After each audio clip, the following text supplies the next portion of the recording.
বর্ধমান বিশ্ববিদ্যালয়ের অন্তর্গত যেসব ছাত্রছাত্রীরা দর্শন নিয়ে পড়াশোনা করছো তাদের মেজর 4 থেকে বেশ কতগুলো কোশ্চেন বলে দিচ্ছি, যে কোশ্চেনগুলো দেখে গেলে তোমরা অবশ্যই কমন পাবে। 1 নম্বর কোশ্চেন, রাসেলের পরিচিতিমূলক জ্ঞান ও বর্ণনামূলক জ্ঞানের তুলনা করো। 2 নম্বর, রাসেলের মতে দর্শন চর্চার উপযোগিতার মূল্য কী? 3 নম্বর কোশ্চেন, রাসেলকে অনুসরণ করে বার্কলের ভাববাদ, রাসেল কীভাবে বার্কলের ভাববাদের সমালোচনা করেছেন।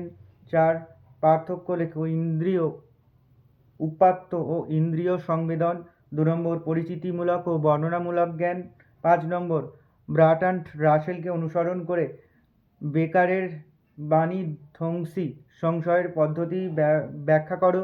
6 নম্বর, রাসেলের মতে বাহ্য বস্তুর সঙ্গে ইন্দ্রিয় উপাত্তের সম্পর্ক কী? এই 6টা কোশ্চেন দেখে গেলেই তোমরা মোটামুটি কমন পেয়ে যাবে এবং তোমাদের শেষ মুহূর্তের 6টা প্রশ্ন তোমাদের সাপ্লি থেকে আটকাতে পারে।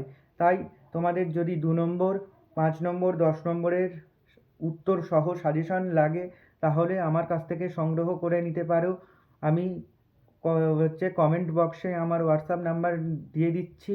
একটা ছোট্ট পেমেন্টের মাধ্যমে তোমরা সাজেশানটা সংগ্রহ করে নিতে পারো।